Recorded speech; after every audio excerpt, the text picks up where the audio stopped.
And I'm live eventually. So I think I had a bit of a mess up just then. So I was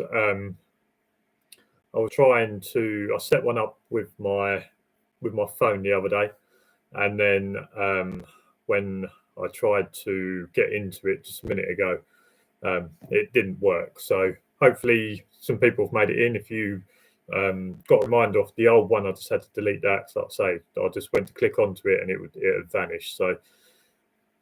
So yeah, this is episode 5 of the Q&A / talk. So this is more sort of a live talk from me, and then if people pop in and they've got questions, things like that, then they can answer it as well. So just recently, I didn't miss a live. So it's been 3 weeks since the last live.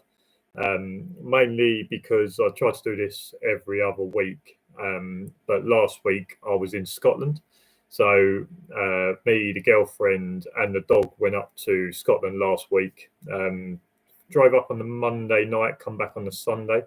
So obviously last Wednesday, when I'd normally have my live, I was busy, so I thought I'd do it this week instead. So yeah, with that drive, we went up there on like the Monday night. It was a decent drive, to be fair. Took the dog, he was happy, went up through the night, and then spent 5 or 6 days in Edinburgh. Had the dog out in bars, restaurants, out in the town, things like that. We stayed at our brother's place. He's got a flat in Edinburgh.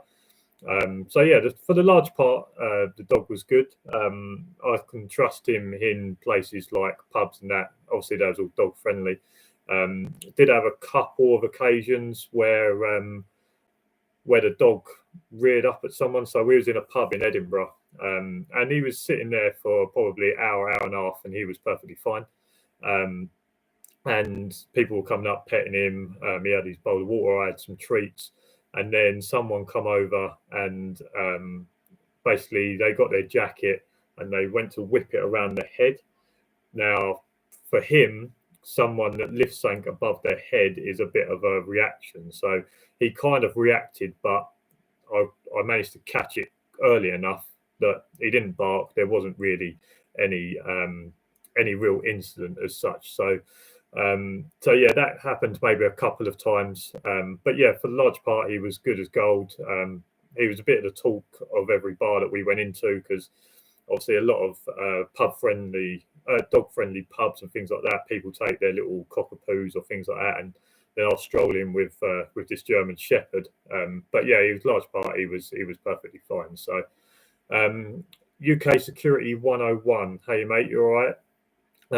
So UK Security 101, that's Aaron. Yeah, it's Aaron.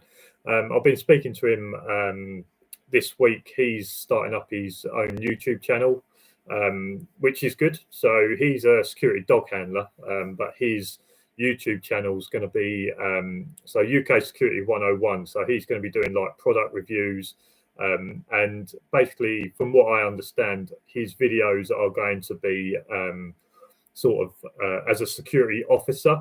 I imagine some of it's going to be to do with dog handling as well, but his is mainly going to be like a UK security officer, because remember, with this job, you're a security officer first. You just have dog handling capabilities. So UK Security 101, check it out on YouTube. He's got an Instagram as well. I think it's going to be quite beneficial. Like I say, he's already got a video up reviewing a head torch, which was pretty good. There's a few different things that me and him have chatted about maybe how he can not make it better, but how he can kind of structure his videos. I know that he had an technical issue the other day, which happens with YouTube. Anytime that you're dealing with memory cards, cameras, laptops, it can be a bit of a mess. I've had a couple myself, which I've never really told anyone about, but it's kind of like a panic station for a couple of minutes. But once you get used to it and sort it out. So UK Security 101, the best of everything, mate. You are bang on the money. Yeah, so like I say, he's going to do some dog handling. I imagine there'll be dog handling reviews for equipment and things like that. But yeah, like I say, first case, we are UK security officers. So what he's going to be doing is going to be beneficial to everyone. And like I say, with the new structure that me and him have been talking about, I think it's going to come out well. The reason I got talking to Aaron is he messaged me about something about one of my videos, and speaking to him, very knowledgeable. I'm not sure how long he's been doing dog handling for, but when he got into this, he made a point of learning a lot about the law and where you stand with certain things. So he's a good guy. He's a good guy to have on one of these lives as well, because anyone that wants to put any questions down, he's the kind of guy that's going to know stuff that I probably don't. So it's good to have him in the chats and things like that. So yeah, if you've got any questions, just put them down in the comments section. I'll answer them. I'm sure if he's still around, then he'll give his side of it as well. But yeah, so like I say, last week I was in Edinburgh. Security 101, 10 years in security industry and total 5 years as a dog handler. So yeah, he's got, obviously, I wouldn't say 10 years more in security, because I used to work for a security firm, but mine was more equipment, dealing with intruder alarms, fire alarms, CCTV, emergency lighting. So I have an idea of that side of it, but he obviously has 4 and a bit years of security dog handler experience on top of me. So yeah, last week I was in Edinburgh. We had a good time. Other things that have been going on, obviously, I've been speaking to Aaron about his YouTube channel. There's also Ryan, who lives local to me. So he messaged me about getting into this, and he turned out he lives quite local to me. So I said to him, look, here's the number of my trainer. Come down, speak to him, get your dog to be assessed. So I said to him that when he turns up for his first session, his dog, the trainer is going to assess his dog. Hi, Andy, you're right, mate. So Andy, if you missed that, UK Security 101. If you've got any questions, he's a very knowledgeable guy. I know you like to put some questions out there. Yeah, so going back to Ryan, so I gave him my trainer's number. He organised to go down on a Friday, so I met him down there, although I was a little bit later. And he's got an SIA licence, he's got a dog, he's done some home training and things like that, but I said to him, look, you're going to need to just get the dog assessed, just see where the dog is at the moment before you start, you kind of NAS do stuff and that. And we'll go through like some of the bits and pieces that we do at training. And so Ryan came down, and we done some obedience. Now, he said to me before that his dog on a lead isn't as good as his dog off a lead with obedience. Kind of like the dog likes to be a bit free and he'll do it, but if he's on a lead, the dog feels a bit restricted and he kind of fights back. But I'd say after sort of 3-4 minutes, Ryan and the trainer had the dog walking really well, started behaving, it calmed itself down. I said to Ryan at the start that the dog's in this new environment with all these new smells and it was a bit hyper, but once it calmed itself down, the dog settled down really well. We done a patrol, which, okay, the dog's not really done it before. He said that he's done some kind of like following people with the dog, but not really a patrol. So with the patrol, I was trying to get Ryan to get a bit of confidence with his challenges. So you guys that watch my videos know about the challenges video and about projecting your voice and shouting challenges. Ryan was reading it off a card, so it's also very hard to try and shout something whilst you're reading it. So we were trying to get a bit of confidence with him doing that, and he'd go down and do the patrol. The dog was good, so the dog was kind of tracking, and then once the trainer was making a bit of noise and a bit of movement, the dog clocked on, and the dog would kind of get Ryan to where the trainer was hiding. And then we done a little bit of sort of the speaking stuff. So the trainer would try and wind the dog up, we'll try and get the dog to speak, and when it spoke, he'll get its toy straight away. So that worked out really well. The weather was shocking, so we didn't really do too much other than that, but that was kind of like a little introduction. The trainer got the bite mitt indoors, and the dog had a really good bite. So the trainer said, like, this is going to be really easy once we get the confidence with the dog, with the with kind of the patrol stuff and things like that, and just work a bit on the obedience stuff. I think that dog would be really good. And speaking to Ryan, he's a good guy. He seems to be pretty committed. So I think he will turn out to be a decent handler. Hopefully, he hasn't signed with my trainer yet, but I'm hoping that he does, because I think he's going to be a good handler. His dog is better than my dog when I started, and I've got a feeling that will be a very good dog once he does all the training and that. What the dog doing these nuts? Goat ham. Not sure what that's about. So yeah, that's something else. The guy I was speaking to, is it Dan? I can't remember. I think it was. He got his cage. Been speaking to him about his van as well. So that seems to be going well with him. So like I say, if you follow me on Instagram, you can always message me. I can help with maybe some things like cages, van, things like that. So this weekend is going to be sort of a van tour. So I recorded it yesterday. So basically, or last night. I think it might have been last night. So I recorded it, and it's basically just a tour of my van. Now, I said in one of my videos that my van setup is quite basic because of the site that I'm on, where I have a cabin. But there's maybe some certain things in my van that maybe you think's a good idea. It's a chance for you guys to maybe say, oh, maybe you should think about doing this, doing that. So on Saturday, there's going to be a video of like my van tour, which I think's come out pretty well. I finished editing it just before this live, and I think it's come out quite well. So yeah, that'll be good. Other things, last 3 weeks. So the last 3 videos have been like my article search video. I feel like that went down pretty well. I think people that never really knew too much about article search got an idea of what article search is, and why we use it, why it's beneficial, and why I concentrate on that just as much as I do the biting, because I feel like the article search work is going to be more beneficial to me than the sort of the protection work over a 15-year period. Protection work is vitally important if something happens, but over sort of 15 years, let's say a 15-year period, I feel that you're going to use article search more than you're going to use protection work. Well, that's what you hope for anyway. And then after that, I had my handler ratings video, where I was pretty honest and sort of scored myself on certain areas. I think that come out reasonably well.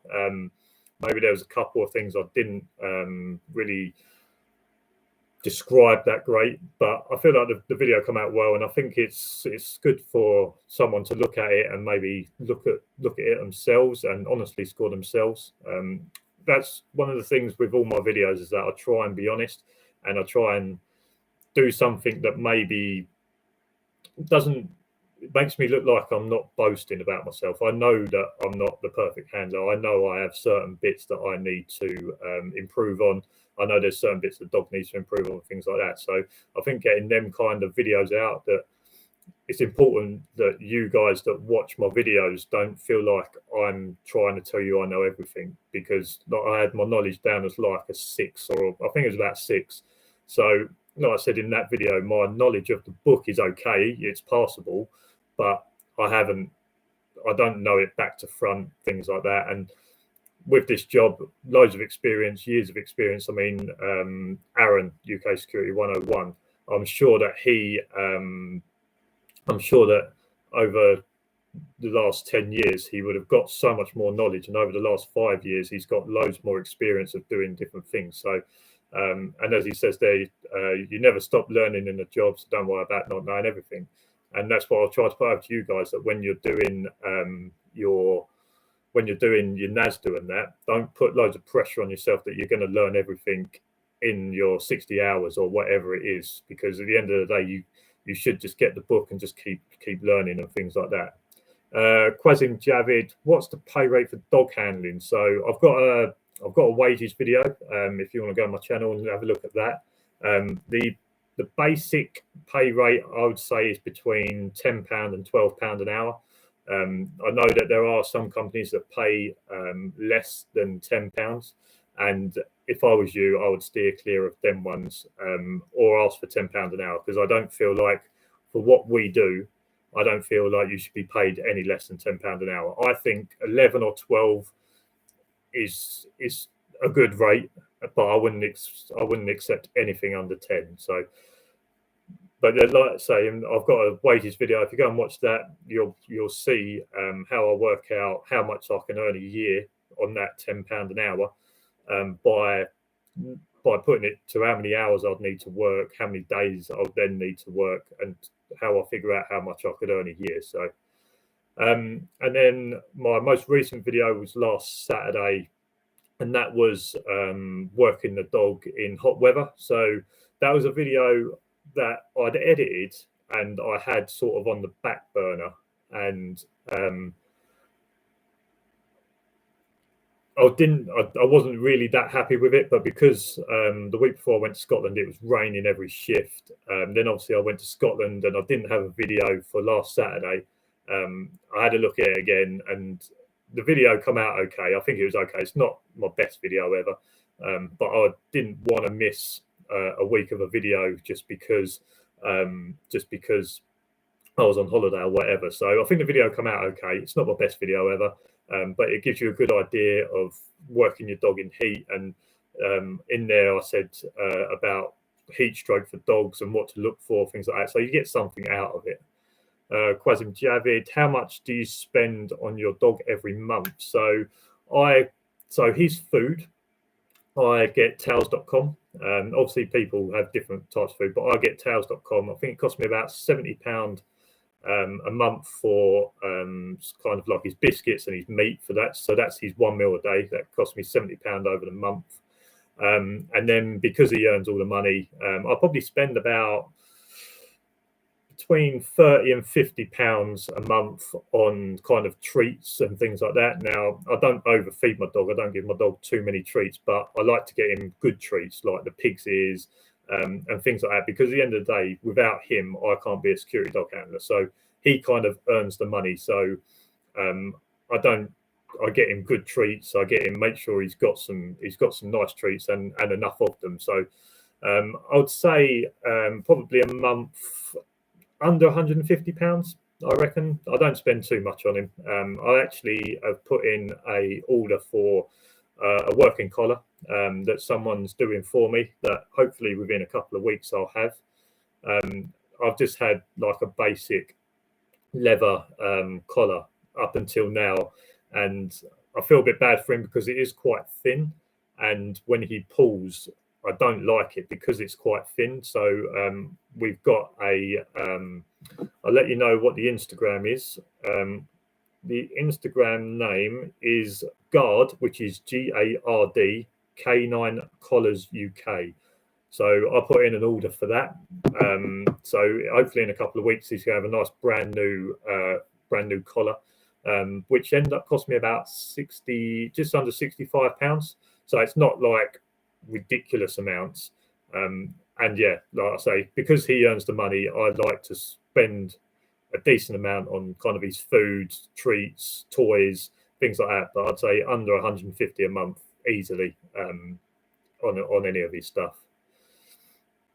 Can we sleep during the night shift? If yes, should we leave the trunk open? Now, I've said this in another video. You are the eyes and the ears and the person responsible for that site. So you shouldn't be sleeping, but you are on a 15-hour shift. It's sometimes you are just that tired. I've said before, there's a few times where I'll set an alarm, 10 minutes, power nap, then I'm back at it. I'm not saying that I sleep for a long time. I'm saying sometimes I'm so tired that I'm not really switched on, not really concentrating, and sometimes just stick the stick the alarm on for 10 minutes, bang it out, then I'm all right again. The trunk of your car should if you're on site, I'd say the trunk of your car should be open more or less all the time, because that's the way of ventilating and getting the dog air, but also it does give the dog a view of the site. A good thing to do if you're looking after something, if there's one thing on your site that's more expensive than anything else, park the trunk with the dog looking straight at it. If you've got like bits of material, bits of scrap, and then let's say there's a big digger, have the boot of the car aiming straight at the digger, because at the end of the day, if a bit of scrap goes missing, not the end of the world. You obviously don't want it to happen. It's not the end of the world. But if someone's going to try and nick that digger, you want the dog to alert you as quick as possible. UK Security 101, you shouldn't be sleeping at all on duty, especially when you've got a dog, because you'll try and steal working dogs. So yeah, you shouldn't be sleeping. I don't advise it. Like I say, if I'm literally can't keep my eyes open 10 minutes, then I'm back at it. A bit like, I said this in another video, a bit like driving. If you're on a long drive, sometimes you pull off the motorway, have a 10-minute nap, and then when you start driving again, have a coffee, something to eat. Then when you come out and you start driving again, you normally feel quite refreshed, and you can go and do 2, 3, 4 more hours of driving. So I think it's a little bit like that. You have to be sensible, because at the end of the day, if you're really struggling to keep your eyes open, because let's take my shifts, for example. So I work a 15-hour shift, I get 5 hours sleep, and then I'm up for another 18 hours. So over the course of 2 days, I've really only had about 5 hours sleep. So there are certain points where I'm struggling to be alert. So if I'm not being alert, I'm not really taking in what's going on. So I'll be slow to react. I'll be slow to not to confront people, but I'm not really going to be in that kind of mindset. Now, if someone walks on, the adrenaline is probably going to go, and you're going to perk straight back up. But the reason I do it with the alarm is that it's better off doing it like that than ending up falling asleep and waking up 2 hours later, and whatever you was looking after is gone. So the reason I would set an alarm and give myself that 10 minutes is to make sure that I know that I'm going to be awake in 10 minutes time. If I leave it and I don't wake up for 2 hours and everything's gone, then the crap has hit the fan. So don't go to sleep.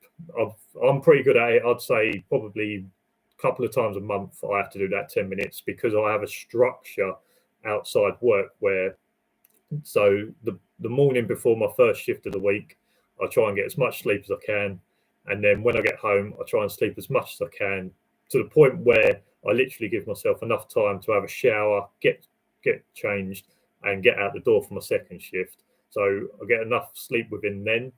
And then obviously that just goes through the week. I have a little bit of a break. So obviously I've been working the last 2 nights, not working tonight. So tonight I'll be in bed probably 11 o'clock midnight, and then I'll try and sleep until maybe 11 o'clock midday tomorrow.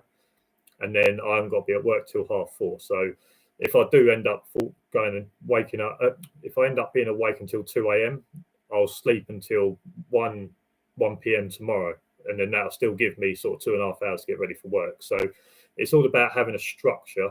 And that's why I think when you do this job, if you can have the same shifts every week with the same times, so that you can plan your week. So your girlfriend, like my girlfriend, knows that I'm going to be asleep until 1, 2 o'clock in the afternoon on a Monday.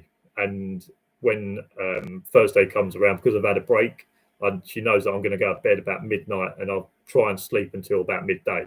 So it's having that structure through there also helps with you not needing to sleep, because if I'm awake at 2 o'clock in the afternoon, I should be able to make it till 7 o'clock the next morning. It's only 12 and 5, 17 hours. You should be able to stay up for 17 hours.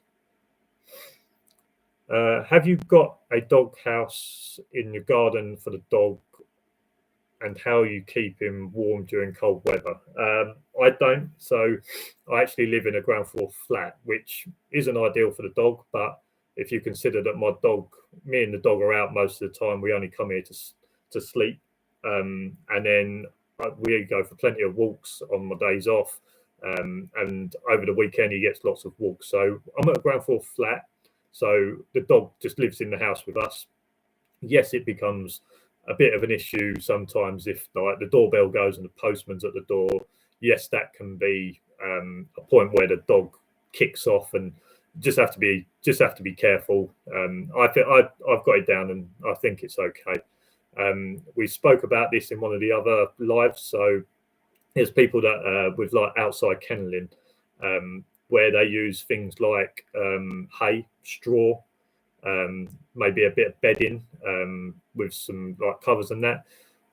That normally keeps them warm. I know that there's security dog handlers that kennel their dogs outside, but when it gets really, really cold and maybe even snowing, the dogs creep inside for the night or whatever it is. But you have to remember that these dogs, especially German Shepherds, I'm going to say German Shepherds because that's what I have and that's what I know, is that they have like a double coat. So it's very, very rare, even when it's minus degrees, it's very rare that they'll get cold. But yeah, if you want to make sure that they stay warm, maybe in the back of the kennel or whatever it is, have some hay, straw, maybe a bed with some blankets, things like that. But to be honest with you, most of the time dogs will, but German Shepherds, unless it's probably under -2, they'll normally be warm enough without it anyway. Oh, so that 26 minutes. So has anyone else had anything happen? Like I say, this is open for you guys to start conversations as well. Tell me stories if you've anything's happened recently.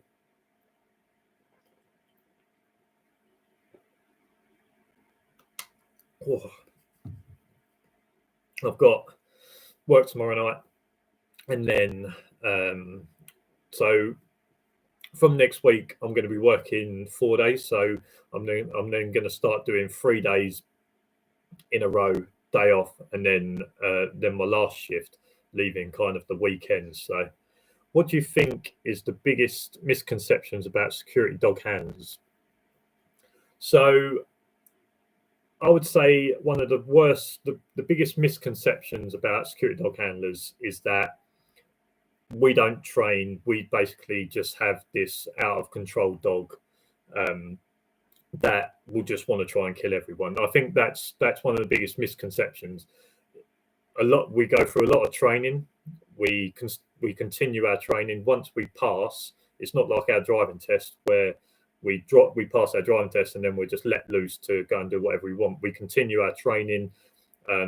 We have stuff that we have laws that we have to kind of abide to, and it's not a case that we just want to go and get our dog to bite loads of people, things like that. So I think the biggest misconception is that we're untrained people with these violent dogs, and I'm hoping that's what kind of comes out of my channel. I've said this loads of times.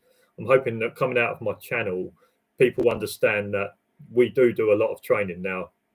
Maybe I don't put enough training videos out or show every time I go to training, but we go through a lot of training and a lot of continuation training.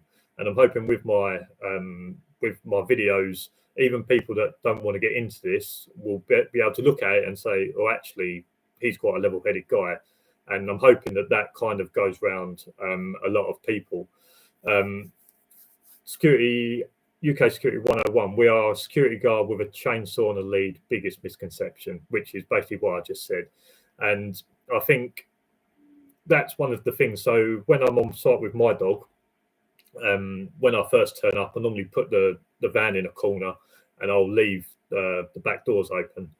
And there'll be people milling around and things like that. And a few of the people that he sees regularly, he's not too bad with. But anyone that starts walking towards the van starts rocking, and you can see it in their face that they think, oh. And basically, that doesn't give us that doesn't give the dog the greatest view, but you have to understand that kind of the situations you can end up in.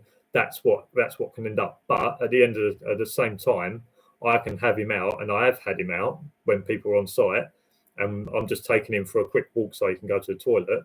He just ignores them. He'll just watch them.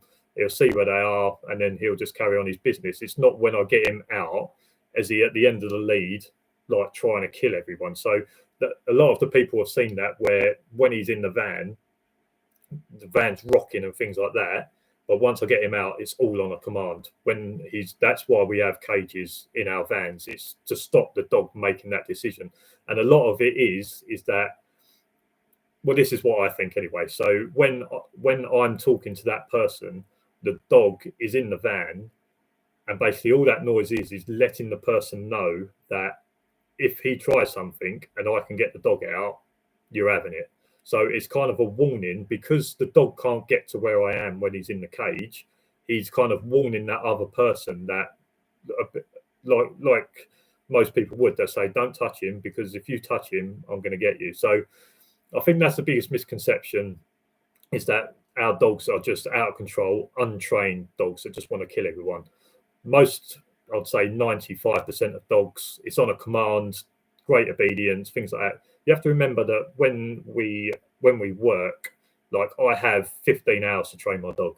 So I'm not saying that I do 15 hours of training when we work, but we have a lot of time where we can, especially in the summer when it's light, there's a lot of time where we can do bits of training and things like that. So I think that's what I'm hoping for out of the channel, that people understand that we go through a lot of training. We continue our training all the time. We have guidelines that we have to work past, and we're just not these lazy people that just want to get our dogs to bite everyone. Dan Bowen, any luck working the grip? What's that? Is that something we've spoken about?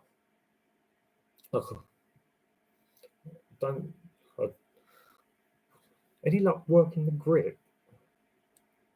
So Dan's someone I've got on Instagram. I'm just wondering whether it's something that we've spoken about and I haven't, and I've just completely forgotten about it.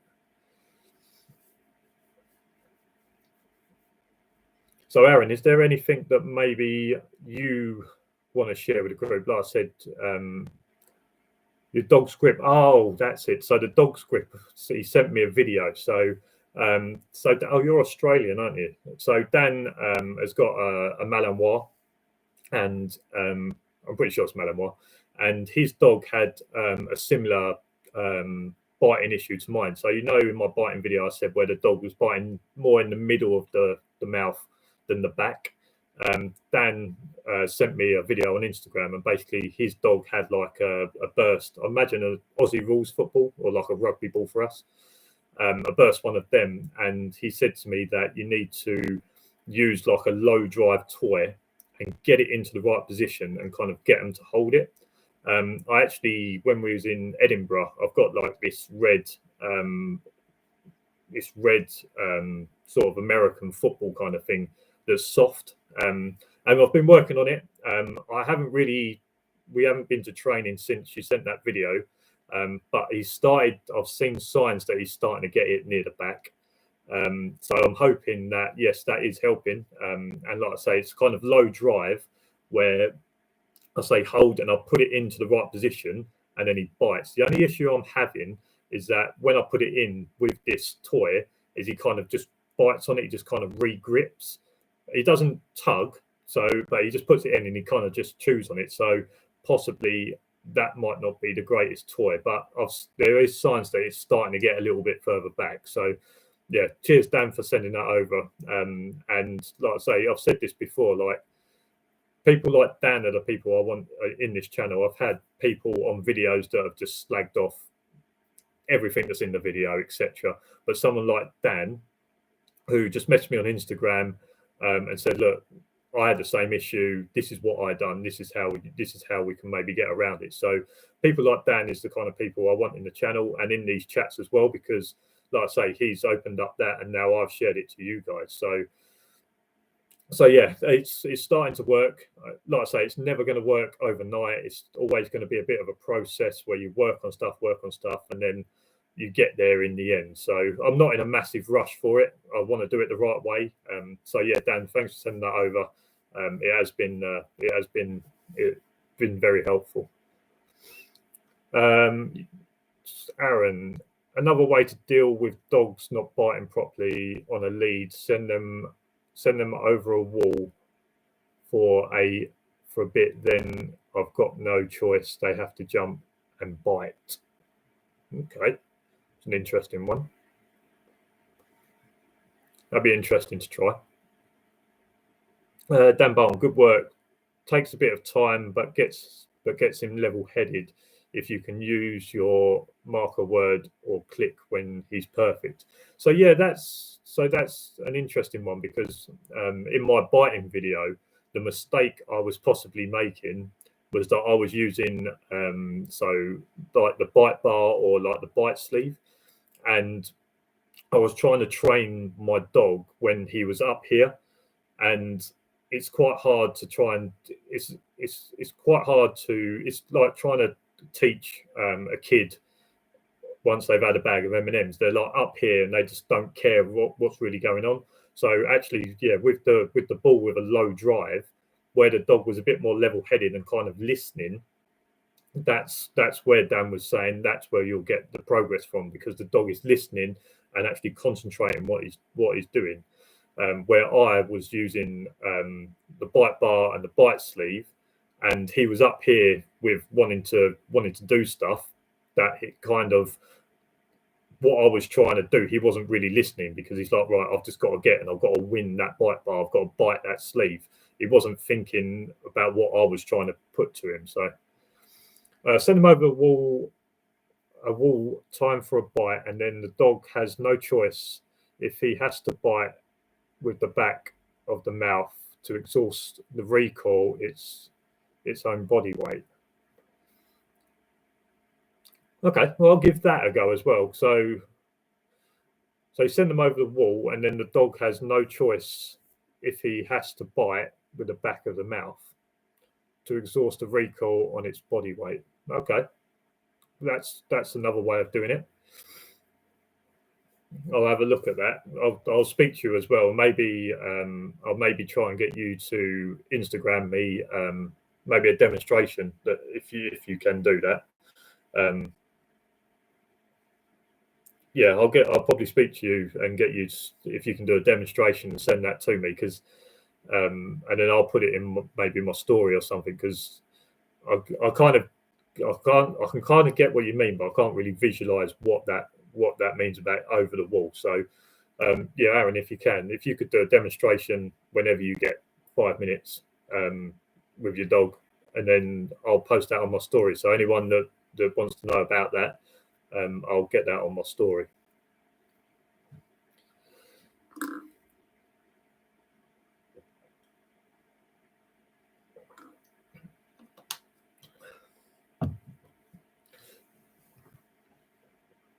Oh. What's going on? So what is there anything that you guys want to see from me? I'll say I've got my van tour this week on Saturday, and then I've got an idea for the nose video that was in our last live. I haven't had a chance to record that because it's been lashing down with rain every shift. Is there anything else you guys want to see from a video point of view? The nose one is basically going to be is going to be trying to explain how the dog scents on people and things like that. Are e-collars common for security handlers? Now, I've seen a lot of it in America. There's is it Upstate Canine Academy? It's a guy in America. Now he deals with dangerous dogs and dogs that are reactive, and he uses an e-collar. I think it's Upstate Canine Academy, and it's kind of pets that people can't trust. It's a YouTube channel. They use it. I would say that over here, it's not really used that much. My trainer doesn't like it, but I'm not going to call my trainer. I'm not calling my trainer old, but I feel like he's army. He's got his way of teaching. I'll be interested to see like the new trainers that are coming through and things like that. Do they start using different technology? But as far as I'm aware, it's not something that's really used. I don't think I know anyone that has trained their dog using e-collars. But like I say, I've got a feeling that it might be like the next generation of trainers that use new technology. Where at the moment we're maybe in a kind of time where a lot of the handlers have got their way of doing it without modern technology, and that's the way they like to do it. So I use e-collar on low level for obedience, great for recall. Yeah, to be honest, I would be quite interested to try an e-collar because they're not shock collars. Like I think they get a bad reputation, a bit like security dog handlers. They've got a bad reputation, and no one's really broke it where it's quite acceptable now. So I've got a feeling that people still think that these are like shock collars, and like you press the button and the dog just like has an electric fit on the floor. So yeah, I would actually be quite interested to give them a go because like I say, they're like vibrations. Isaac Rainbow, they're going to be banned soon in England, which is stupid. So there we go. I've missed the boat. So Isaac Rainbow has said that the e-collars are going to be banned in England. So that's I feel like that's a negative thing because it's been shown in America from a lot of stuff that I've seen. E-collars have been shown as a good last resort. Now, I would be very open to using an e-collar if it was a point of a last resort where I know I'll be able to stop the dog from doing whatever it is that he's going to do. So, so yeah, let's just see a couple of these messages. E-collars are big in America, not so much here. It's another tool that is used correctly can work. However, sadly, majority of people don't know how to use them. So yeah, I think that might be some of the issue as well, is that people aren't taught to use these e-collars. So maybe they have them too high and they maybe do use them incorrectly. I feel like you should be able to take a course on maybe like e-collars. And have like you should have like I don't know, a license to use e-collars so that they're used correctly. I think totally banning them is probably a bad idea, but maybe if there was like a course you could do, maybe like a day course where you could go and do like an e-collar course that then would give you a license to use an e-collar. So everyone that then uses an e-collar has something to say that they know what they're doing. Andrew Llewellyn, I use an e-collar on my Mastiff Cross simply to ensure 100% recall where training over 2 years failed. He just decides to go off on his own every now and again. I think my dog's quite similar to that. So my dog has decent recall, but I know for a fact that if a dog is chasing a ball and he goes, I might as well be whistling into the wind because there is no hope of me getting his attention. Luckily, my dog is good with other dogs. He's very dominant, so he likes to pin dogs and things like that, which can obviously be an issue if that other dog is reactive to it. So I understand that just because my dog won't attack the dog doesn't mean that there's not going to be a fight, because that other dog could take offense to what my dog does. So yeah, I would like to do that, because at the moment I've got like a little park, and I know if there's no dogs around, I can just have him off the lead, walk around, call him, he'll come back, and things like that. But I understand that also if my dog's off the lead and someone throws a ball over my head and spaniel goes flying past, my dog just turns and goes, and my dog will try and nick that ball. My dog's probably not interested in the dog itself; it's interested in the ball. And if I have a ball, then I'll come back. And the issue I have, if I give him the ball, then he'll run off and try and nick, so he'll have two balls. So, yeah, I can understand using the e-collar. And like I say, I think maybe going down the route of having like a license thing rather than banning it would be a decent idea. Dan Bowen, all police handlers here use e-collars, like you mentioned, not used for shock or punishment, just to be used correctly. That's Australia. So that's Australia. That's not UK for anyone wanting to know. Andrew Llewellyn, I have a Doctra Arc 802 always on, used once every few months. Yeah, like I say, it's like a training tool, isn't it? And it's kind of like a reinforcement if the dog doesn't listen. And I'm sure with your Mastiff, it is a last resort. And when you was doing the training, it improved his recall. And now, like what I would want it for, is it would be a last resort to push the button, get his attention, get him to come back and to leave the spaniel playing with the ball. So we don't have some, I don't know, 40-year-old woman come running over going, he's attacking my dog, when all he wants is the tennis ball. Security UK, when you were getting into dog handling side of security, did you find people had exaggerated ideas and views of what security dog handlers could do within their job role? I feel like I'm constantly explaining it to people. This is another reason that I've done this channel, is that I do feel like people, like the general public, don't understand what we do. So I think that people do have exaggerated ideas of what they can and can't do. And a lot of people think that if someone comes onto the site, you just set the dog on them, bite them, make them go. There's so much more to it than that. So yeah, I'd say that people have exaggerated views. And when I was in Edinburgh, we was talking to some guys outside, and the dog was there, and he was kind of stroking him and that, and they asked what I did. So obviously I told them, and you could see in their face they have questions, and it's not kind of a letdown, but when you actually explain, like, I don't give away our job. Like, that's the one thing I don't do, is I don't want to do anything that downplays what we can do, because I feel like if the word gets out too much, people think they can take the mick.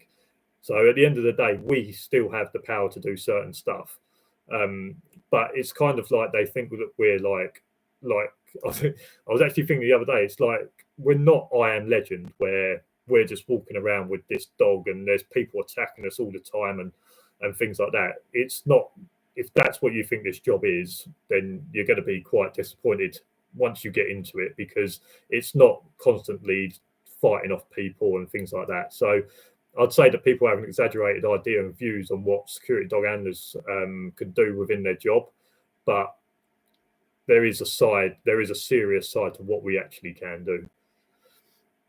Dan Bolton, with proper e-collar conditioning, you can get 100% recall with distractions. You don't even have to use it once it's trained. The dog will know it's on. That's the thing, isn't it? So my dog with his slip chain, so like the chain one, if I put that on, he knows that it's kind of obedience walking. So if I'm going to take my dog through Edinburgh town centre, city centre, I'm going to have it on this slip chain, and he knows, right, this is obedience. Like, we're not going to be attacking people. I need to walk quite close and things like that. If I have it on a flat collar, because I work on a flat collar, we do patrols on a flat collar, he knows that he has a bit more leeway. He still can't drag me down the road, but he has a bit more leeway where he knows he can be out in front and he can be in front doing things like that. So yeah, once the dog got used to this e-collar, once you put it on, the dog will know, hold on, this is that little buzzing thing, that if I do something I'm not meant to, I'll get a little buzz. So I'll make sure that I do what I'm told to, so I don't get that little buzz. And that's all it is. It's like a phone buzz. Because Upstate Canine Academy, I saw a video that I think was a bit staged. I might be wrong. Might be a bit staged. And this woman come in with this German Shepherd or whatever it was, and he wanted to use an e-collar, and she's like, "Oh, I don't know if my husband will like it. He's going to be here soon." Anyway, they put this e-collar on, and then the dad comes, and then the husband comes in, and he starts going, "No, I can't believe you're using it. We said we weren't going to use it." And then so basically they took the e-collar off, put it on the guy, on his hand, and then he pushed the button, and he was like, "Did you feel that?" He was like, "A little bit." He's like, "That's all it is." And that's what the dog, because the dog's got so many nerves in the neck around here, it doesn't have to be an electric shock. It can be just like a little phone buzz, a bit like your phone when it vibrates in your pocket. It's just like one of them. So yeah, I think that was a little bit over dramatized for the YouTube video. But yeah, if, like I say, the dog will understand this is what that buzzing thing is if I don't do what I'm meant to. Isaac Rainbow, does your security company only allow you to train bite work with the bloke you're currently trained with? No. So if I wanted to go somewhere else, I could. It's up to me where I go and get my training. The reason that I used my trainer is that I started with him. I trust him. I'm not going to say that the company pay for it. I get a free session a month if I go to this trainer. So it does save me paying for a session a month. But I feel like I've got a good relationship with my trainer, and I trust him, and I just enjoy going to that training session. And I'm not someone that's going to go and drive 30 miles to go and do like a 4-hour session when I've got a good trainer here. Now, my trainer's going to be turning 70 soon, and he is talking about stopping. So it's not like a year's time, 2 years' time. He's talking about stopping.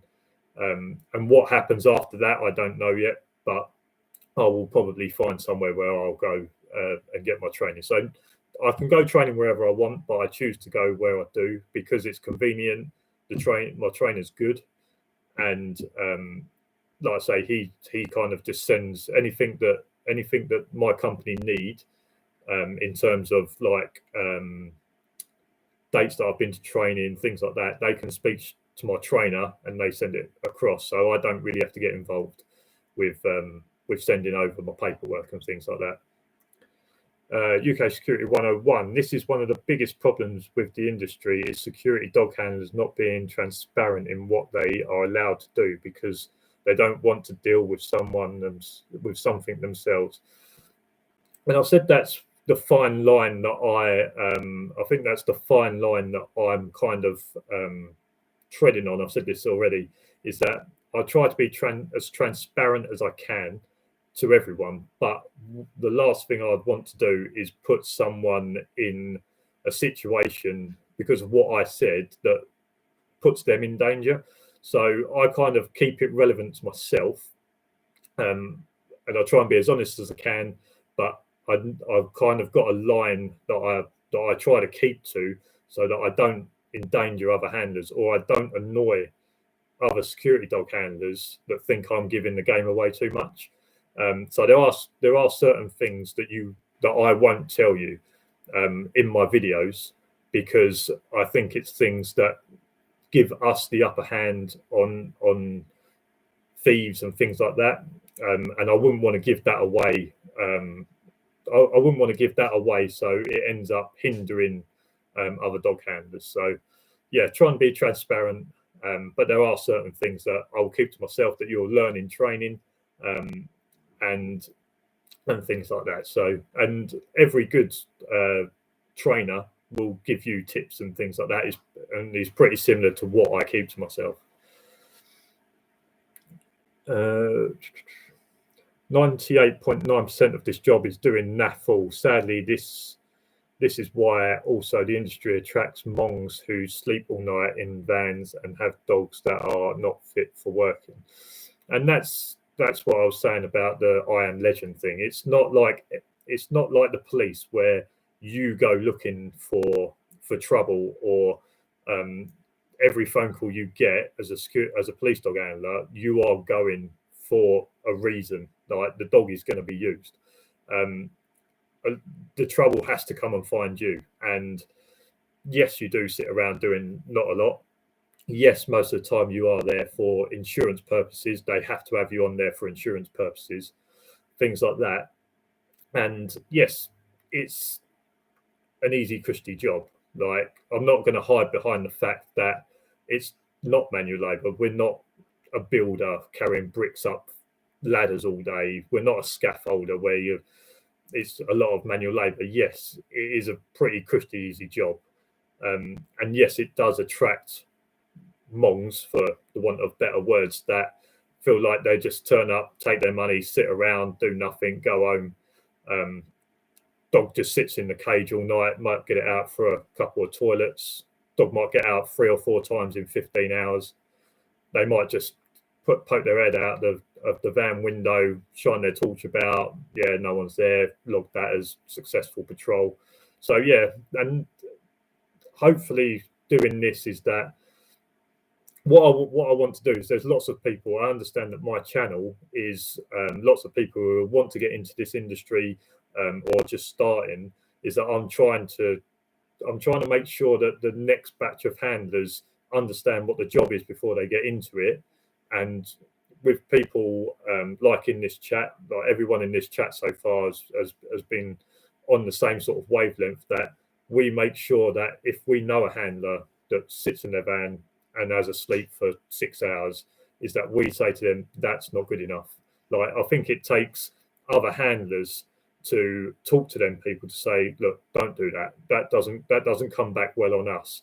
You shouldn't be doing that. So what I want to do is, the next batch of handlers, the people that watch my videos, is they start the right way and they understand what the job is, and they are committed, and they don't get into it thinking it's going to be all action packed, and then in, I don't know, 3 months time decide, no, this is actually quite boring. I'm gonna stop, and then all of a sudden you've got this protection dog, and they've either got to stop doing that, which then the dog is not doing what it's trained to do. So then the dog kind of, it's a bit like footballers, like professional footballers. They train to be at this high level, and then when they stop, they don't know what to do with themselves. If you've got a dog that you've taught to do protection work, article search, patrol, if you suddenly just stop that dog feels like it's useless again, and it will try and find ways to sort it. So if someone comes into this job and decides after 3 months, no, it's actually quite boring, they've either got to stop the dog, which is not good for the dog, or they have to give the dog up. And the last thing I want is people to get into this, and then these security dogs ending up in shelters and things like that. So if we can get out there early, that this job is not I am legend, people attacking you all the time, and that you do have to keep yourself occupied and the dog occupied a lot of the time. Hopefully the next batch of handlers is going to be is not going to be people that just sleep all the time. Insurance is a nightmare for first timers. What cover to get and what you need? Is that, Danny, is that dog insurance? Because I can tell you now, I've got a dog insurance video. You cannot get insurance for a protection dog in the UK. They won't touch them, because if the dog is used for security, they will not touch them. And if you have pet insurance and the dog is injured and they know it's used for security, the insurance company won't pay out. So you could be paying £60 a month for dog insurance, and they won't pay out. Been looking at it this week, find it confusing. Liability. Okay, liability. So liability insurance. Speak to if you go on Instagram, UK Security 101. give him a DM. He will know more about that than I do. So go onto Instagram, UK Security 101. He'll know all about that, so he'll be able to explain it a lot better than I would. On the road with Tony, loving the video and info. Just a shame there isn't more people and info out there. Well, I'd like to say I'm hoping that I would not inspire. That's probably the wrong word, isn't it? Like I'm some kind of god, but I'm hoping that maybe me starting this will get other people to start it. Like UK Security 101, he's going to start doing his YouTube channel with reviews and things like that, and maybe that can evolve. That can evolve through that. So hopefully there will be more people that come through. Hopefully I'll be the most successful because I was the first one. But someone's got to start and break the barrier and make people aware of what you can and can't say, what you can and can't do. So yeah, hopefully I've kind of broke the barrier, and people that are in this job can start making good videos. And I think the good thing about my videos is it's an honest thing about the job, and I don't want people to come start making videos about this job where everything is just bite work and protection work and the dog trying to rip people's arms off. If you're going to do this, if you're going to kind of mimic what I do or try and do what I'm trying to do, make sure it's about the job, make sure it's honest, try and show different parts of it and things like that. Don't just do videos that are going to get you lots of views on YouTube. I understand a lot of my my videos aren't going to get 1 million views or 2 million views, but what I'd rather that they got 200 views of it actually helping someone, rather than 1 million views where 900,000 of them people are just watching it to watch a dog bite someone. So yeah, hopefully I've kind of broke it and people understand what they can and can't do, but I hope the people that start doing it after me do it the right way. Hawk Shield Security Limited, keep it up, Michael. Nice to see a handler with as much enthusiasm and honesty as yourself. Regards, Jason. Thank you very much, Jason. Michael, just keep doing what you're doing. There will be some in the industry that slate you. There will be some that praise you. That's just the way the industry is. But keep doing keep doing it. And like I say, that's what they're the kind of feedbacks and they're the kind of things that I listen to. I don't really listen to the people that slate me and have a go at me and the dog of what we do. I started off doing these lives where no one showed up to the first one and I just had a chat, and then we started getting a few others. I see now that we're up to 14 people live in this chat, and I think my highest before then has maybe been 7 or 8. So I think we're starting to get a bit of a community, and I think these lives have helped where we can all come in and talk to each other. And I was told before I started this job that security dog handlers is a cliquey kind of industry. If you're not in with a certain group, then you'll be kind of looked at as like someone else. But I think what we've shown with like these lives and things like that is that we will all have a chat and we all will try and help each other. I'm pretty sure that there are handlers, when I first started, if I'd asked them certain questions, I wouldn't have got the answers that I should have. But because I had some good handlers, a good trainer, and some good trainers around me, when I asked them questions, I got the right answers. So I think this is where this could go with these lives, where we meet up every other week. And if they get really popular, maybe once a week, I don't want to commit myself to that, but once every other week, where we can all have a meet up and have a good chat and an honest chat as well, and kind of help each other the same ways I've told who was it? Just give me a sec. Same way I told, who was it? Who asked about dog insurance? Oh, Danny. Sorry. The same way as I got Danny to go and speak to someone else, because I know that Aaron at UK Security 101 is going to know more about that than me. He's guaranteed to know more. So what's the point in me fluffing through it if I know that I can put him onto someone else? And I know Aaron will give him good advice. I think it's quite funny when people try and slate us with work in security. What do they think they're going to do our feelings? Keep it up, mate. And I think that's kind of, I mean, you need that in all social media, don't you? You need to have that kind of shield where bad comments just kind of bounce off you. And I've always been pretty good at that anyway. So there's comments that I see and I'll just get rid of them. There was someone that gave me a couple of negative comments on videos that wasn't constructive at all. And basically all I've done is I just hid them comments from anyone being able to see them. And if they comment again, I think the problem is I can't block them where they can't watch my videos. But what I can do is just make their comments invisible so that people aren't going to keep looking at them slating me and thinking, oh, has he actually got a point? When I know for a fact that his comments were just they weren't constructive at all. There was just basically someone sitting on a computer. And I actually messaged them back, or I've done a live. I think it was in the last live. I spoke about it, and they actually commented on that live and said that because their picture was a cartoon, they would say, well, I'll show you a picture of me if you come on my OnlyFans and pay.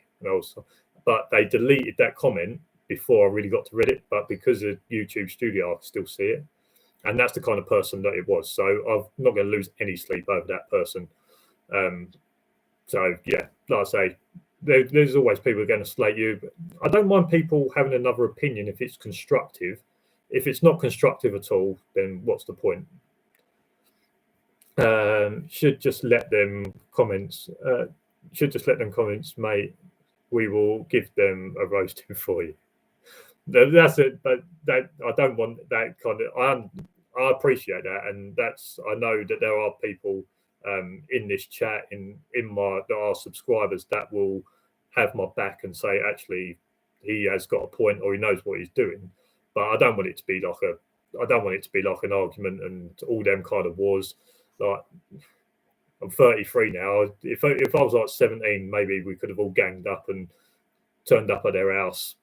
But it's okay. I'd rather just get rid of them. And like I say, it's no good for anyone else just watching videos and thinking that and just seeing them comments all the time. Right, that is an hour and 7 minutes. I've got football training in 20, so I'm going to leave it at that. I want to thank everyone that came on. This has been a really good live. I haven't stopped talking. My throat is really hurting. I want to thank everyone that come on, all the questions, all the people that have helped answer. I think it's been a really constructive live. This weekend is going to be like my van tour, just a tour of my van. Like I say, my setup's quite basic, so it'll give you a good idea of kind of the minimum amount that you kind of need. But yeah, thanks everyone that's come on. I'll try and do one of these in a couple of weeks' time, and we'll do it all again. And there'll be some new stories, some new videos to talk about, and maybe some certain things will happen between now and then that we can have a chat about. And hopefully we'll have some new people in asking some questions where we can have a bit of a chat. So thanks everyone for watching. I hope you've enjoyed it, and I'll see you again in a couple of weeks' time for one of these lives. But if you enjoyed what you've seen and you're not a subscriber, just make sure you subscribe. Give the video a thumbs up as well if you've enjoyed it. And I'll see you again soon. Cheers for watching, guys. See you later.